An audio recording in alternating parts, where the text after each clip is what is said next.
Bonjour, alors aujourd'hui on va voir le théorème des deux carrés, mais cette fois-ci par les réseaux. On a déjà vu le théorème des deux carrés, en utilisant les structures algébriques et l'anneau des entiers de Gauss. On a aussi vu une méthode qui utilisait l'approximation de Lefrantienne et les suites de Farey. On a vu le théorème des quatre carrés par descente de Fermat, donc voilà. Là, on va voir l'utilisation des réseaux. Le but inavoué, c'est surtout de voir comment la théorie des réseaux se retrouve en action dans des théorèmes de l'arithmétique, hein, et surtout le volume des mailles fondamentales des réseaux. Voilà, ça c'est quelque chose d'important sur lequel on va insister. On fera des rappels évidemment et des démonstrations, au moins des idées de preuve. Alors donc, voici P congru à 1, donc P est un nombre premier, congru à 1 modulo 4, ça implique que P se décompose en A2 plus B2, ça c'est le théorème des deux carrés.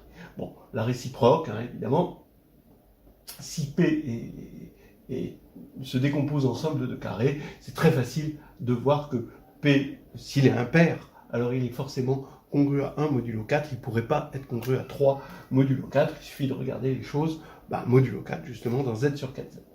Bien. Alors, maintenant, je vais faire un petit rappel.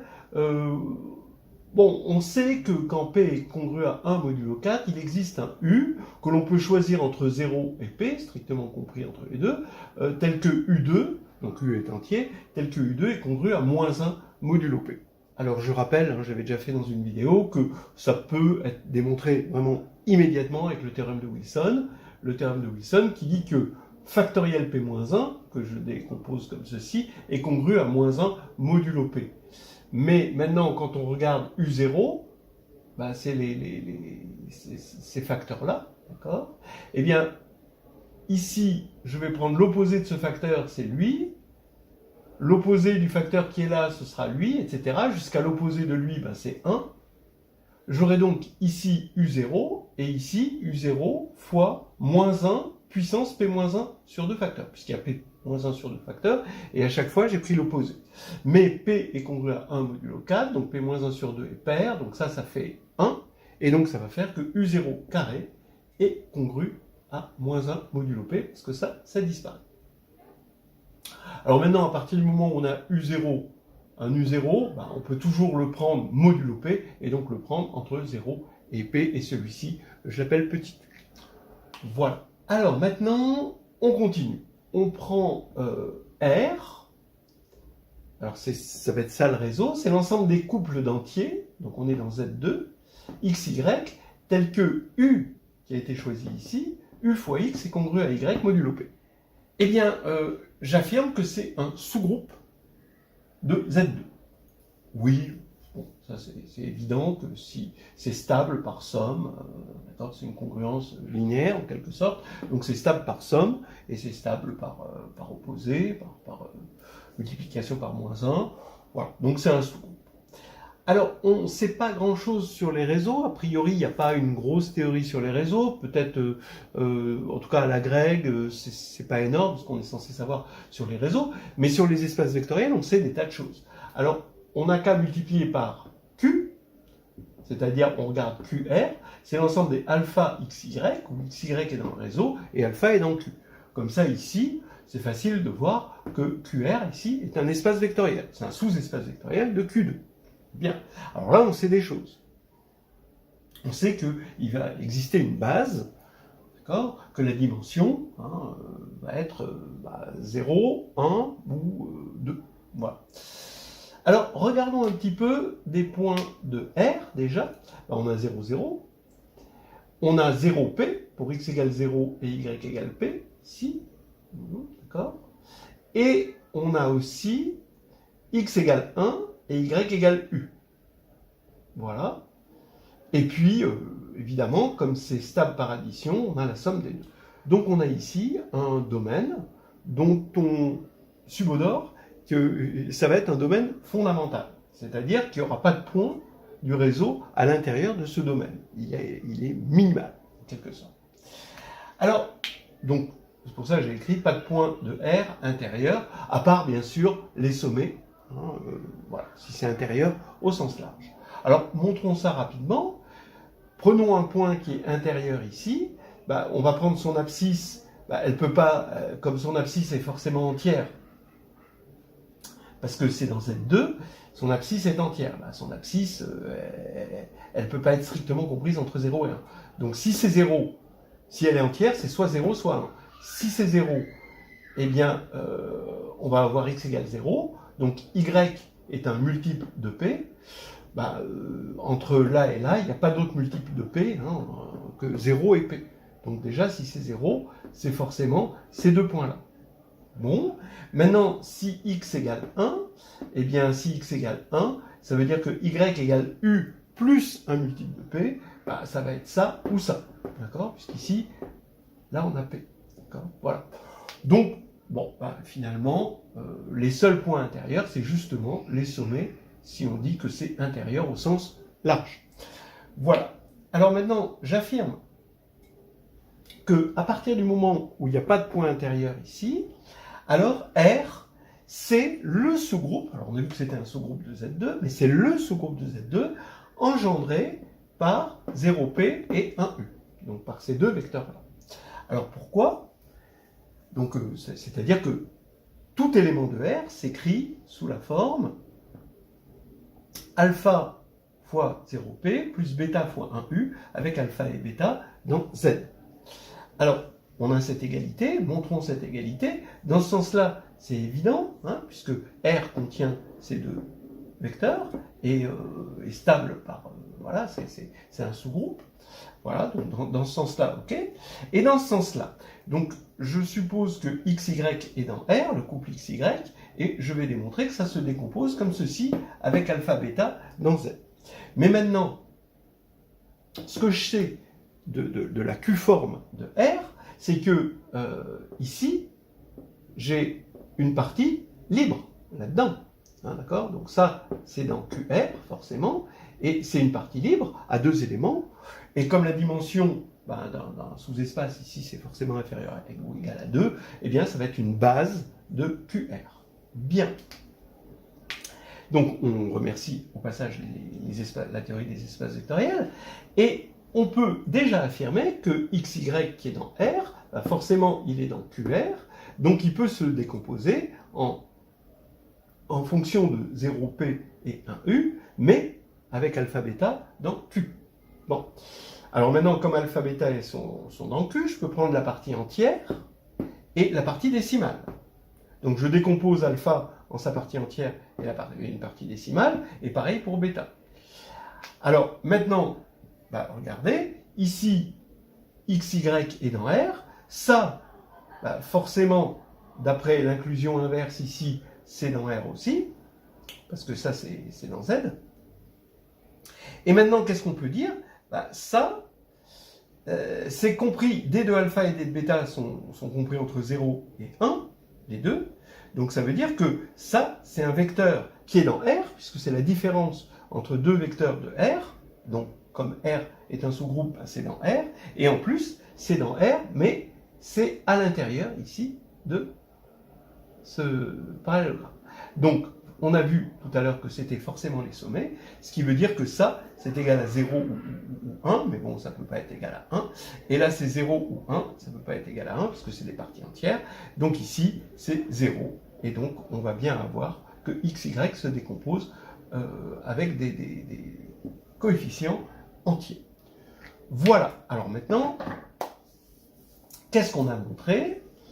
On a montré que R est un réseau, c'est-à-dire, vous voyez, on peut imaginer, hein, R, voilà, il va continuer comme ça, c'est pas très joli ce que je fais, mais ici, tac, tac, tac, tac, voilà, hein, on peut le voir, hein, ce réseau, ces points du réseau, d'accord, comme ceci.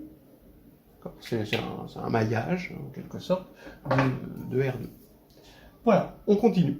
Ce qu'on a vu tout à l'heure, c'est que si on a un parallélogramme dans R, dont les mailles sont toutes dans R, et si c'est un parallélogramme, donc il est de la forme 0, U, V, U plus V, c'est un parallélogramme dont les mailles sont dans R, et qu'il n'y a pas de point intérieur autre que ces sommets. Bon. Alors on a vu que UV, dans ce cas-là, était une Z-base de R. peut tout écrire R en fonction de U et V avec des coefficients dans Z. Bien. Maintenant, ce qu'on va voir et qui est important, très important, fondamental, c'est que deux tels parallélogrammes vont avoir même volume. Bon, là ici on est en dimension 2, donc le volume ça s'appelle une R. Donc voilà. Bon. Alors pourquoi ils ont même R? Ben, si on appelle V le volume de ce parallélogramme, on sait que c'est la valeur absolue du déterminant de UV. Bon. Maintenant, si on a un deuxième parallélogramme avec des primes ici, hein, d'accord, on va supposer qu'on a des primes ici, bon, je vais les mettre, voilà. Alors, on va avoir encore une autre Z-base. Donc on va avoir une matrice de passage P de la première base, de l'ancienne base, vers la nouvelle base, et ça va être des matrices de passage de Z-base. Alors d'une part, on sait par la forme volume, hein, que le volume V', c'est le déterminant de P fois le volume V qui correspondait au premier parallélogramme. Donc le volume du second parallélogramme, c'est le volume du premier fois la valeur absolue de det P. Alors je parle de volume géométrique, hein, bien sûr pas de volume algébrique. Et ici, d'autre part, je sais que P est dans GL de Z, ce qui veut dire que P c'est une matrice à coefficient dans Z, dont l'inverse est encore à coefficient dans Z. C'est-à-dire qu'on a une matrice de passage inverse, puisque ce sont deux bases, hein, on peut inverser la matrice de passage et ça reste dans Z. Donc en gros, hein, vous avez une matrice, on peut dire P', hein, qui est l'inverse et qui est à coefficient, qui est l'inverse de P, qui est à coefficient dans Z. Donc quand on prend le déterminant, on se rend compte que le déterminant ici ne peut être égal qu'à 1 ou moins 1. Donc en valeur absolue, il est égal à 1, ce qui fait que le volume V' est égal à V. Donc deux tels parallélogrammes ont même volume. Alors ça, c'est vraiment quelque chose d'important, hein, parce qu'on a un invariant. Parce que sur un réseau, c'est un peu comme dans un espace vectoriel, on cherche des invariants, des choses qui ne dépendent pas d'une base. Et bien là, dans les réseaux, ce volume ne dépend pas de la Z-base choisie. Alors ça, c'est quelque chose d'important, hein. Plus on mûrit en mathématiques, plus on se rend compte que les invariants de base, c'est quelque chose qu'il faut bien mettre au chaud, qu'il faut garder sous le coude. Bon. Ok. Et là, c'est le volume. Donc le volume d'une maille. Hein. Donc par exemple, je vous ai dessiné, bon c'est un exemple, hein, une maille, donc ça c'est la maille de Z2, hein, ici, et puis donc le domaine fondamental du réseau, ici, ça va être ce carré par exemple, mais maintenant si on change de base, d'accord, donc ici on n'a pas de point intérieur, mais ici si je prends ce parallélogramme, là, ben, j'ai pas de point intérieur non plus. Donc ça veut dire que ici j'ai 1, 0, et là j'ai 3, 1, et bien là ça va encore me faire une base, une Z-base, et en fait, vous voyez bien que là le volume c'est 1, et là le volume ici de ce parallélogramme c'est aussi 1. Ils ont même volume. Donc voilà, c'était juste pour illustrer ceci. Et maintenant, regardez, je vais trouver une autre Z-base de R. J'en avais trouvé une, d'accord? Et maintenant, je vais en trouver une autre. Pour cela, je vais prendre alpha-bêta, un couple non nul de distance minimale à O. Voilà. Donc, on est dans le réseau, on a le point origine 0, 0, O, et j'ai un point A, forcément, puisque le réseau est discret, j'ai un point A qui va être de distance minimale, il n'est pas unique, hein, mais il va être de distance minimale à O, tout en étant différent de O. Non. Ce qui veut dire que ce A qui a pour coordonnée alpha bêta, on va avoir U alpha qui est congru à bêta modulo P, puisque alpha bêta appartient à R, c'est la définition de R. Maintenant, je multiplie par U des deux côtés, ça veut dire que U bêta est congru à moins alpha modulo P, puisque U2 c'est moins 1. Bien. Donc, ce qui veut dire que le point de coordonnées bêta moins alpha est aussi dans R. Donc, lui, je vais l'appeler B. D'accord? Donc, voilà. Et vous voyez bien qu'il a même distance aussi, hein, puisque là, ici, vous avez un angle droit, hein, et ici, vous avez un triangle rectangle et isocèle. Alors, maintenant, j'affirme que donc là c'est deux points de R, donc je regarde le parallélogramme, qui est un carré d'ailleurs, et ce carré, eh bien, j'affirme qu'il n'a pas de point intérieur. Donc ici, pourquoi il n'a pas de point intérieur? Parce que si j'avais un point à l'intérieur, si le point est dans le deuxième triangle là, alors je peux le ramener, ça veut dire que en faisant ça moins ça, d'accord? Lui moins lui, je suis dans le réseau, et en fait je suis là, et donc ça veut dire que j'aurai un point dans ce triangle rouge, là, un point du réseau. Mais c'est pas possible, puisque par minimalité, ici, les points du triangle de distance minimale à O on sait que c'est A et B. Et tous les autres points du triangle, à part O, sont de distance strictement plus petite. Donc par minimalité, les seuls points du réseau qui sont à l'intérieur sont sur les sommets. Donc ce qui veut dire que ici, vous avez une base de R, une Z base de R. Donc ce qui veut dire que le volume ici, qui est l'aire du carré, on sait la calculer, eh bien, est la même que l'aire qu'on avait tout à l'heure, qui était combien cette R? Eh bien, j'avais comme vecteur 1U et 0P. Je les prends dans ce sens-là pour avoir un déterminant positif, parce que si je les avais pris dans l'autre sens, j'aurais un déterminant négatif, et bon, donc je veux juste éviter de prendre une valeur absolue. Donc ici, j'ai 1U 0P, donc l'aire du parallélogramme qu'on avait tout à l'heure, c'est P. Et maintenant, la nouvelle aire, bah, c'est alpha.